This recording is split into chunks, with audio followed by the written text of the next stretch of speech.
बार स्वागत है आपका हमारी खास पेशकश वह क्या आइडिया है में, और आपके साथ हूं मैं लवीना राज। कोरोना काल में देश आर्थिक संकट से जूझ रहा है। ऐसे में लाखों लोगों ने अपना रोजगार खोया है, जिसके लिए हमारे प्रधानमंत्री लगातार आत्मनिर्भर भारत की अपील भी कर रहे हैं। ऐसे में हमने भी युवाओं और बेरोजगारों के लिए ये सीरीज शुरू की है, जिसके जरिए हम ऐसी हस्तियों से आपको मिलाएंगे जिन्होंने अपने हौसले के दम पर एक अलग पहचान बनाई है और अपने अनोखे आइडिया के जरिए खुद तो सशक्त बने ही साथ ही कई लोगों को भी रोजगार दिया है। तो आप भी तैयार हो जाइए ऐसे ही कुछ अनोखे आइडियाज के बारे में जानने के लिए, जिनके जरिए आप अपने भविष्य को भी संवार सकते हैं।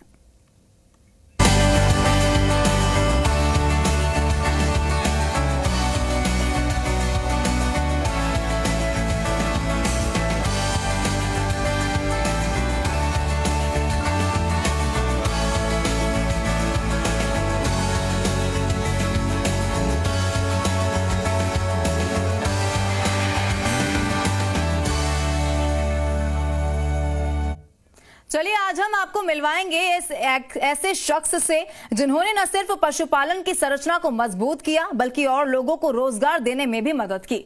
जी हां, हम बात कर रहे हैं आज के हमारे खास मेहमान अनुभव शर्मा की। अनुभव शर्मा हमारे साथ इस खास कार्यक्रम में जुड़ रहे हैं। अनुभव जी, बहुत बहुत स्वागत आपका हमारे इस खास शो में, जी राजस्थान के इस खास कार्यक्रम में। जय गौ माता, जय गोपाल सभी को। बिल्कुल, देखिए बहुत सारी बातें आपसे करनी है, लेकिन चर्चा की शुरुआत करें उससे पहले एक खास रिपोर्ट देख लीजिए।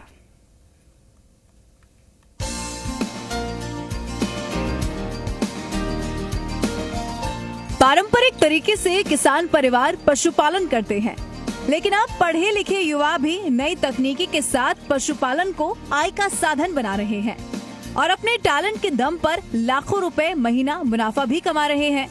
डेयरी फार्मिंग के चलते ग्रामीण क्षेत्रों की आर्थिक संरचना तेजी से मजबूत हो रही है। साथ ही इस सेक्टर में युवाओं की रुचि भी अब बढ़ रही है। जयपुर के एक ऐसे ही युवा हैं अनुभव शर्मा, जिन्होंने पहली गाय अपनी मां की बीमारी को ठीक करने के लिए खरीदी थी, लेकिन घर के साथ साथ रिश्तेदारों ने भी दूध की डिमांड की तो उन्होंने दूसरी गाय भी खरीद ली। लेकिन जब इन गायों के दूध से होने वाले फायदे को अनुभव ने महसूस किया तो उन्होंने डेयरी फील्ड में ही अपना करियर बनाने की ठान ली। ये आइडिया कहते हैं जब प्रभु की इच्छा होती है तो अपने आप ही कारण बन जाते हैं। तो मेरी मदर की एज ऑलमोस्ट 60 है और उनके बीपी की शिकायत रहने लग गई थी, हाई बीपी की शिकायत रहने लग गई थी और एक गाय रखने लगे, उसका दूध पिया, उसका घी खाया। तो बिलीव इट और नॉट, अगर हम विश्वास करें या ना करें, पर पहले मदर की अब लगभग 3 महीने हो गए, मदर 2 टाइम सुबह शाम बीपी की दवाई लेती थी और अब मदर जो है वो 25 mg की गोली लेती है, वो भी दिन में एक बार। एक गाय से शुरू हुआ अनुभव का ये सफर आज 10 गायों तक पहुंच चुका है और इन गायों ने अनुभव को न सिर्फ आत्मनिर्भर बनाया बल्कि आज वो खुद 5 लोगों को रोजगार दे रहे हैं। आज अनुभव शर्मा 10 गायों के साथ जयपुर में खाटू डेयरी फार्म चला रहे हैं। इन 10 गायों से अनुभव को रोजाना करीब 60 लीटर दूध मिल रहा है, जिनसे उन्हें महीने में लाखों का फायदा हो रहा है। गायों पर खर्च और सैलरी देने के बाद भी इनके पास इतना पैसा बच जाता है कि ये आसानी से अपने और अपने परिवार को एक अच्छी लाइफस्टाइल दे सके। इसमें बहुत स्कोप है सर। इसमें क्या है, और जॉब में और बिजनेस में तो खाली पैसा होता है, इसमें तो इनका आशीर्वाद है। तो खाली पैसा, आप खाली पैसा कमाना चाहते हैं या पैसा, पुण्य, आशीर्वाद सब कुछ कमाना चाहते हैं तो इसमें है। सस्टेनेबल इशू पॉइंट पे आप आ सकते हैं, आप इतना कमा सकते हैं कि आपके घर में कोई कमी नहीं रहे और इनका आशीर्वाद रहता है तो फिर आप औरों के घरों को भी अच्छे से चला सकते हैं। अनुभव का मानना है कि डेयरी फार्मिंग में मेहनत तो जरूर है, लेकिन इससे आपको गायों की सेवा का पुण्य भी प्राप्त होता है।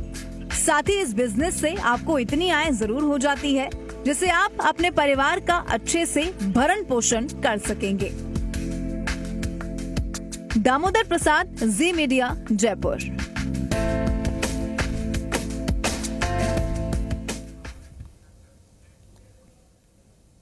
आज के बदलते दौर में कई ऐसे युवा हैं जिन्होंने अपनी नौकरियां छोड़कर डेयरी फार्मिंग में करियर बनाने का फैसला किया है और वो इस क्षेत्र में अच्छा काम भी कर रहे हैं। तो अगर आप भी इस क्षेत्र से जुड़ी बारीकियों को समझना चाहते हैं तो हमारे आज के गेस्ट से आप अपना सवाल पूछ सकते हैं। कैसे आप अपना सवाल पूछ सकते हैं ये अब हम आपको समझा देते हैं। ये नंबर आपकी टीवी स्क्रीन पर है, आप उस पर कॉल कर सकते हैं। 012071533787 ये वो नंबर है जिसके जरिए आप हमारे गेस्ट से जुड़ सकते हैं, अपना सवाल पूछ सकते हैं। इसके अलावा आप 012071533826 पर भी कॉल कर सकते हैं। और कैसे आप अपना भविष्य इस फील्ड में बना सकते हैं, इससे जुड़ा सवाल आप हमारे गेस्ट से पूछ सकते हैं।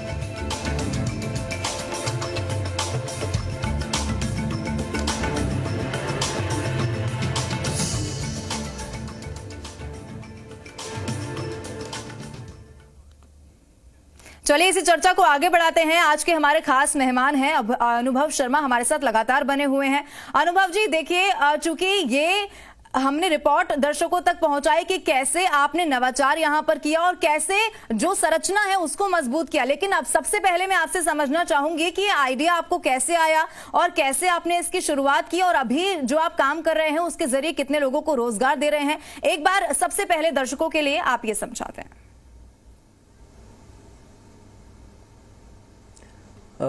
मैम, जैसे मैंने पहले भी बताया कि जब कोई चीज की नई शुरुआत होने वाली होती है तो उसका कोई ना कोई एक रीजन, एक कारण अपने आप ही जनरेट हो जाता है। तो प्रभु की ये इच्छा थी। सडनली मेरी मदर का एक दिन बीपी हाई हुआ, टेस्ट कराया, कोलेस्ट्रॉल लेवल चेक हुआ, उनका कोलेस्ट्रॉल लेवल भी हाई आया और उनकी बीपी की दवाई पहले भी चलती थी। बट जब डॉक्टर को हमने टेस्ट चेकअप कराया तो उन्होंने ये कहा कि हम जो यूजुअली इंडियंस क्या होता है, हम लोग भैंस का घी कंज्यूम करते हैं, हम भैंस का दूध कंज्यूम करते हैं। जो भैंस का जो फैट लेवल है मिल्क में वो अप्रोक्सीमेटली 40 डिग्री कहते हैं, जो हमारा बॉडी टेम्परेचर जो 37.1 37 के रिलेटिवली नियर बाय होता है, उस घी उस फैट को पचाने के लिए, उसको डिसॉल्व करने के लिए हमें एक्सरसाइजेस करनी पड़ती है। और आज का जो बिजी शेड्यूल चल रहा है, जो हमारा यूथ जिस तरीके से बिजी है, जो हमारी घर की गृहिणियां जिस तरीके से बिजी है, तो एक्सरसाइजेस, योगा, इसके लिए समय नहीं निकाल पाते हैं। तो डॉक्टर साहब का ये कहना था कि भाई आप अपनी मदर को, अपने फादर को आप देसी गाय का दूध, देसी गाय का घी, देसी गाय से दूध से निर्मित लस्सी, छाछ, इसका सेवन कराएं। तो मैंने मेरी पहली गाय जिसका नाम मैंने लाडो रख रखा है, उसको मैंने अपने पास लाया, अपने फार्म पे लाया, उसको रखा। और आप यू कैन से कि उसकी सेवा है, उसकी सेवा का परिणाम था, उस गौ माता के दूध का जो अमृत कहा जाता है उसका परिणाम था। मेरी मदर के कोलेस्ट्रॉल लेवल, जो बैड कोलेस्ट्रॉल होता है, वो भी अब काफ़ी कम आ चुका है। और उनके जो बीपी की दवाई है, जो वो 50 mg की दवाई लेती थी, अब वो डेली 25 mg की दवाई ले रही हैं और फिट एंड फाइन है। मेरे को उनके चेहरे से लगता है कि वो हैप्पी भी है। जो हम बात करते हैं हैप्पीनेस इंडेक्स की, तो वो हैप्पी भी है, सेटिस्फाइड भी है। और ये तो अमृत है, जैसे क्वाइट, जैसे ये एक अमृत है मैम, देसी गाय का दूध अमृत है। और इसके साथ साथ मैं अपने डेयरी पे, इन्हीं की कृपा से मेरे पास 5 जनों का स्टाफ है। तो मतलब मेरा परिवार इससे सस्टेन करता है। उसके साथ साथ मेरे साथ 5 मेरे जो स्टाफ मेंबर्स हैं, उनका परिवार भी सस्टेन करने में मैं इन्हीं की कृपा से सक्षम हूँ आज। और इस तरह की शुरुआत हुई मैम। बिल्कुल, देखिए आपने बताया कैसे शुरुआत हुई और क्या जो जीवन में है उसमें बदलाव उसके बाद हुआ। और देखिए हम लगातार जो टीवी पर है नंबर फ्लैश कर रहे हैं और लोग हमसे जुड़ना चाहते हैं, आपसे सवाल पूछना चाहते हैं और चूंकि अब अपना करियर इसमें बनाना चाहते हैं तो बेसिक स्टेप्स भी जरूर आपसे समझना चाहेंगे। सबसे पहले हमारे साथ जालोर से जगदीश हैं, हमारे दर्शक वो जुड़े हैं। सबसे पहले जगदीश का सवाल लेंगे। जगदीश, सवाल पूछिए। हमारा मैडम ये सवाल है कि मेरे जमीन तो है राजस्थान में, मेरे जालोर में है, तो जमीन बहुत है, पानी खा रहा है, पानी की कुछ सुविधा नहीं। मेरे भी डेयरी खोलने का बहुत है इंटरेस्ट डेयरी में, मेन पानी का सुविधा नहीं है, तो उसके लिए कोई उपाय है, क्या कर सकते हैं? ठीक है अनुभव जी, आपने सवाल सुन लिया होगा, मैं चाहूंगी आप जवाब दें। देखिए जगदीश जी भाई साहब, जय गौ माता सबसे पहले तो। और आज के टाइम पे पानी की तो हर जगह समस्या है। कहीं पे फ्लोराइड ज़्यादा है, कहीं पे खारा पानी है, कहीं पे डार्क जोन में पानी ही नहीं है। तो उसके लिए हम सबको देखिए आज के टाइम पे रेन वाटर हार्वेस्टिंग जिसे हम कहते हैं, सरकार की तरफ से हमें उस पर सब्सिडी मिलती है। जो होद हम खुदवा सकते हैं, अलग अलग डायमेंशन के होद खुदते हैं, उसमें हमें सब्सिडी मिलती है। तो मेरा आपसे ये निवेदन रहेगा कि आप अगर शेड भी बनाए तो उसके ऊपर ऐसा प्रबंध करवाएं कि होद खुदवाएं, उसमें रेन वाटर को हार्वेस्ट करें, क्योंकि जो वर्षा जल है वो ही हमारी धरती के जल को भी बढ़ाएगा, धरती पे जो जल का स्तर है उसको भी बढ़ाएगा। और आज के टाइम पे बेसिक नेसेसिटी है कि हम अपने खेत में, अगर आपके पास जमीन है तो आप होद खुदवाएं, गवर्नमेंट उस पर आपकी हेल्प करेगी, गवर्नमेंट आपको सब्सिडी देगी, होद खुदवाएं। और जो शेड बनाएं, उस शेड को भी पूरा पाइपिंग इस तरीके से कराएं कि वो पूरा शेड पे जो पानी गिरता है वो भी आपके उस होद में जमा हो, और आसपास जितना भी पानी आ रहा है वो सारा क्यारियां बना के पाइपिंग करके वो आपके होद में आए। तो उससे एक बेस्ट तरीका है जिससे आप नेचुरल वाटर को हार्वेस्ट कर पाएंगे, अपनी गौ माताओं के लिए भी संजो पाएंगे, उनके ग्रीन फॉडर के लिए भी आपके पास पर्याप्त पानी रहेगा, और सबसे बड़ी बात, बिल्कुल शुद्ध पानी आपके पास रहेगा, बेस्ट टू ड्रिंक वाटर। बिल्कुल अनुभव जी, देखिए आप इसी बात से समझिए कि लोग कितना इंटरेस्ट जो है इस चीज में दिखाते हैं। क्योंकि हमारे पास जो फोन आ रहे हैं वो सिर्फ प्रदेश से ही नहीं आ रहे हैं, बिहार से भी हमारे साथ शांतनु जुड़े हैं। शांतनु, अपना सवाल पूछिए। सर, बताना ये था कि कौन से नस्ल का गाय रखने से फायदा होगा। हमारे यहाँ सर पानी की कोई कमी नहीं है, 2 एकड़ जमीन है, कितना हरा चारा मिलेगा सब देखना होगा। ठीक है, आपका लेकिन सवाल क्या है? आपका सवाल हम नहीं समझ पाए हैं, आप दोहरा सकते हैं? किस नस्ल गाय रखने से फायदा होगा? वो ये पूछना चाह रहे हैं कि कौन सी नस्ल रखने से उनको अच्छा, ठीक है, आप जवाब दे दीजिए। देखिए सर, जय गौ माता। सबसे पहले मैं कहना चाहूंगा कि हमें एक दूसरे की मतलब ट्रेल में नहीं चलना कि मैं साहिवाल पाल रहा हूं तो सिर्फ साहिवाल अच्छी है, नहीं।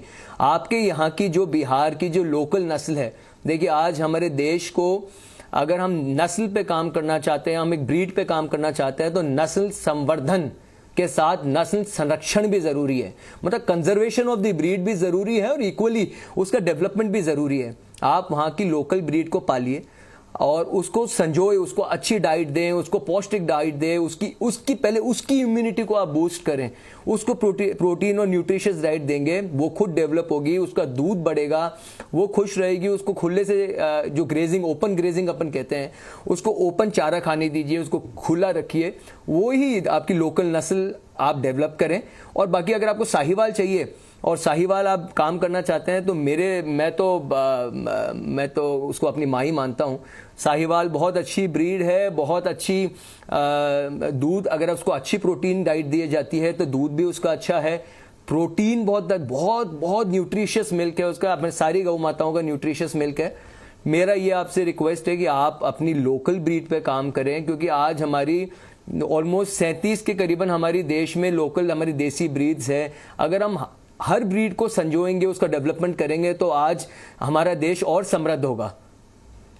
बिल्कुल। और देखिए लगातार हमारे साथ लोगों के बहुत सारे सवाल आ रहे हैं अनुभव जी, चूंकि बहुत सारे लोग हैं जो पशुपालन में आगे बढ़ना चाहते हैं लेकिन कहीं ना कहीं कंफ्यूजन की उनमें स्थिति होती है। जालोर से अगले कॉलर हमारे साथ जुड़ चुके हैं, अपना सवाल पूछिए। पूरन उनका नाम है। पूरन, अपना सवाल पूछिए। हाँ सर, मैं पूरन से बोल रहा हूँ जी।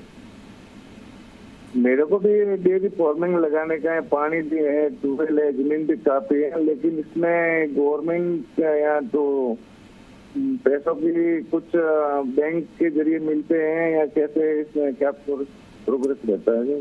ठीक है, क्या आपका सवाल लोन से जुड़ा हुआ है कि क्या अगर आप शुरुआत करना चाह रहे हैं तो लोन, या फिर ऐसा कुछ आपका सवाल है? आपका सवाल क्लियर नहीं हो पा रहा है। नहीं, आज जो मान लो कि पशु खरीदने के लिए बैंक से सब्सिडी मिलेगी या लोनिंग फार्मिंग में कुछ है, इसके बारे में पूछ रहा हूँ। ठीक है अनुभव जी, आपने सवाल सुन लिया होगा, ये इनका कंफ्यूजन है, आप इसे क्लियर कर दीजिए। देखिए पूरन जी, वैसे आप जय गौ माता, और आपको मैं यही कहना चाहूंगा कि गवर्नमेंट की तरफ से पूरा सपोर्ट है। कैसे कि अगर हम अपने फार्म का रजिस्ट्रेशन कराते हैं, उसको एक प्रॉपर रजिस्टर्ड फॉर्म में चलाते हैं, अपने पशुओं का रजिस्ट्रेशन कराते हैं, गवर्नमेंट की तरफ से डेयरी योजना के तहत, डेयरी स्कीम के तहत कैटल, मतलब अपने पशुओं के लिए भी बैंक के द्वारा, आपके जो वहां पे बैंक है उस बैंक के द्वारा पशुओं के लिए भी लोन दिया जाता है। आपकी इक्विपमेंट्स, जो आप डिलीवरी इक्विपमेंट्स रखना चाहते हैं उसके लिए भी लोन दिया जाता है। आपकी जमीन के ऊपर भी आपको लोन मिलता है। आपकी मतलब ऐसी आप होद खुदवाते हैं, होद के लिए भी आपको सब्सिडी दी जाती है। तो गवर्नमेंट की तरफ से चाहे वो राजस्थान गवर्नमेंट हो, चाहे वो नेशनल अपनी इंडियन गवर्नमेंट हो, सबकी तरफ से पूरी इस डेयरी फार्मिंग में पूरी हेल्प की जा रही है। आप अगर पशुपालन विभाग में संपर्क करेंगे और उनसे आप इस सब्सिडी के बारे में, लोन के बारे में, फाइनेंस के बारे में पता करेंगे, हर भैंस के ऊपर भी आपको फाइनेंस मिलता है, आपको देसी गाय के ऊपर भी फाइनेंस मिलता है। यहां तक मेरा तो मानना यह है कि आप देसी गाय पे काम करें, अगर आप विदेशी ब्रीड पे भी काम करते हैं तो उस पर भी आपको फाइनेंस गवर्नमेंट की तरफ से उपलब्ध है। बिल्कुल, देखिए ये फैक्टर क्लियर करा जाना बहुत ज्यादा जरूरी हो जाता है, क्योंकि जब भी बात आती है कि आपको कोई बिजनेस शुरू करना है तो सबसे पहला जो पैरामीटर कहीं ना कहीं फिक्स करना होता है वो पैसा ही होता है। ऐसे में राज्य सरकार, केंद्र सरकार क्या कर रही है, ये जानकारी बहुत महत्वपूर्ण है। अगले कॉलर हमारे साथ राजेंद्र जुड़ चुके हैं। राजेंद्र, अपना सवाल पूछिए। जी मैडम, मेरा सवाल है, दूध को इसको स्टोर करना होता है, जैसे स्टोर करना होता है लंबे टाइम पैकिंग करके, तो इसमें कोई केमिकल मिलाया जाता है मैडम? ठीक है अनुभव जी, इनका सवाल केमिकल से जुड़ा है। क्या केमिकल मिलाया जाता है जब दूध को स्टोर किया जाता है? जवाब दे दीजिए। जय गौ माता। और मैं आपसे यही कहना चाहूंगा कि सबसे पहले जब हम एक इस ऐसे व्यापार में आते हैं, ऐसी सेवा के कार्यक्रम में आते हैं, तो सबसे पहले हमें खुद से कमिटमेंट करना पड़ेगा। वही दूध मेरे बच्चे भी पीते हैं, वही दूध आपके बच्चे भी पीते हैं, वो आपके बच्चों की सेहत की जिम्मेदारी भी मेरी है। तो हम कभी भी कोई केमिकल का यूज ना करें, क्योंकि ये सबसे बड़ा पाप है। अगर हम आज प्योर दूध पिला सकते हैं, प्योर न्यूट्रिशियस प्रोटीन युक्त दूध पिला सकते हैं, तो ही हम उस पुण्य के भागीदार हैं। नहीं तो बहुत बड़ा अधर्म करेंगे अगर हम कोई केमिकल का यूज करें, हम अपना ग्रीन पाउडर उगाने में कोई पेस्टिसाइड का उपयोग करें। दूध स्टोर करने के लिए हमारे पास बल्क मिल्क चिलर जो बीएमसी होती है वो होता है। हम अपनी डेयरी फार्म में 2 टाइम डिलीवरी का काम करते हैं। मॉर्निंग भी हम कस्टमर को डिलीवरी करते हैं, इवनिंग भी हम कस्टमर को डिलीवरी करते हैं। पर जैसे आप कोई ग्रामीण में है और आपको एक टाइम ही दूध की डिलीवरी करनी है, तो बीएमसी नामक एक मशीन जो 100 litre, 200 litre, 1000 litre, 2000 litre, 10,000 litre की कैपेसिटी में, 20,000 लीटर की कैपेसिटी में उपलब्ध है। आप वो बीएमसी रखें। सिंगल फेस में भी वर्क कर जाती है, 3 फेस के कनेक्शन में भी वर्क कर जाती है। आप उसको रखें, उसको 4 डिग्री 5 डिग्री का दूध को टेम्परेचर को मेंटेन रखें। वो दूध आपका 24 घंटे, मैं तो ये मानता हूं कि जैसे दूध निकला 2 घंटे के अंदर डिलीवरी हो जानी चाहिए। पर अगर आपके ऐसी कंडीशंस है कि आपके दिन में एक बार दूध जाता है, तो बीएमसी आप मशीन लाएं, बल्क मिल्क चिलर, उसमें 4 डिग्री 5 डिग्री का मेंटेन रखें टेम्परेचर। आपके दूध की न्यूट्रिशियस वैल्यू कहीं कम नहीं होगी, कोई केमिकल की जरूरत नहीं है, किसी चीज की जरूरत नहीं है। प्योर रॉ मिल्क प्रोवाइड करें, तभी आप धर्म का काम करेंगे सर। बिल्कुल अनुभव जी, देखिए ये सारी जानकारी बहुत महत्वपूर्ण है इस लिहाज से, चूंकि कोरोना काल में बहुत सारे ऐसे युवा हैं जिन्होंने अपनी नौकरी खोई है और फिर उन्हें तलाश है कुछ अच्छा अपने जीवन में करने की, जिससे कि वो खुद को और अपनी लाइफ, जो अपने परिवार है, उनको एक अच्छा लाइफस्टाइल दे पाए। बहुत शुक्रिया आपका तमाम जानकारी हमारे दर्शकों के साथ साझा करने के लिए, और जो कंफ्यूजन कहीं ना कहीं था उसे क्लियर करने के लिए बहुत शुक्रिया इस खास कार्यक्रम में हमारे साथ जुड़ने के लिए। Thank you so much. जय गौ माता, जय गोपाल। चलिए, खास मेहमान अनुभव शर्मा आज हमारे साथ जुड़े थे और आपने वो तमाम जानकारियां इनसे ली जो अगर आप डेयरी फार्मिंग के भविष्य के लिए अपना सोच रहे हैं तो इसके लिए सारी जानकारियां बहुत महत्वपूर्ण थी। और अब चूंकि इस खास शो का मकसद हमारा ये है कि आपको ज्यादा से ज्यादा रोजगार के बारे में बताया जाए, तो अब हम आपको सिलसिलेवार तरीके से कुछ भर्तियों के बारे में बताएंगे जो आपके लिए जो है फायदेमंद हो सकती है। अगर आप भी नौकरी की तलाश कर रहे हैं तो चलिए अब आपको हम बता देते हैं कि आखिर इस हफ्ते आप किन किन जगहों पर अप्लाई कर सकते हैं। ये जानकारी आपके लिए बहुत महत्वपूर्ण है। आपको बताते चले कौन सी भर्तियां जो है, वैकेंसीज है वो सामने आई है। राजस्थान कर्मचारी चयन बोर्ड की ओर से भर्ती निकाली गई है, स्टेनोग्राफर भर्ती 2018, और इसमें पदों की संख्या की अगर बात की जाए तो ये पदों की संख्या 1311 है। ऑनलाइन आवेदन आप कब कर सकते हैं? 26 अगस्त 2020 से 24 सितंबर 2020 तक आप ऑनलाइन आवेदन कर सकते हैं। योग्यता की अगर बात की जाए तो मान्यता प्राप्त बोर्ड से न्यूनतम 12th उत्तीर्ण हो, ये इसकी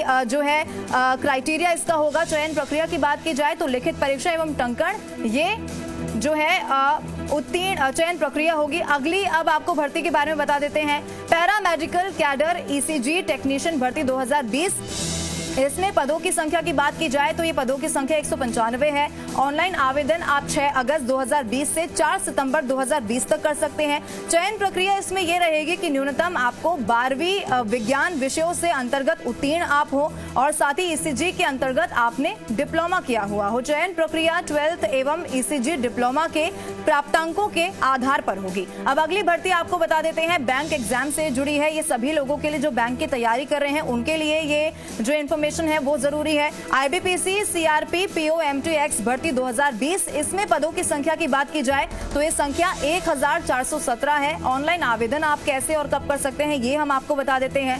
5 अगस्त 2020 से 26 अगस्त 2020 तक आप जो है ऑनलाइन अपने आप को रजिस्टर कर सकते हैं, अपना फॉर्म इसमें फिल कर सकते हैं। योग्यता इसकी ये होगी, मान्यता प्राप्त विश्वविद्यालय से आपने न्यूनतम स्नातक उत्तीर्ण आप हो, ये इसकी प्रक्रिया रहेगी। चयन प्रक्रिया की अगर बात की जाए तो प्री एवं मुख्य लिखित परीक्षा इसमें होगी।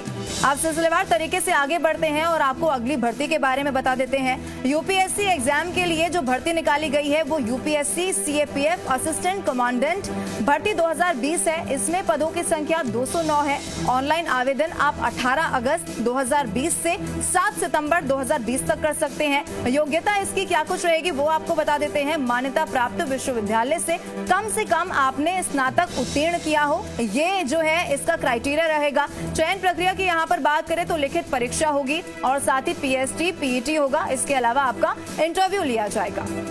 अगली भर्ती के बारे में आपको बता देते हैं। सीडीएस भर्ती ये है, यानी कि कंबाइंड डिफेंस सर्विसेज एग्जाम 2020 के लिए ये भर्ती है। यहाँ पर आप अप्लाई कर सकते हैं।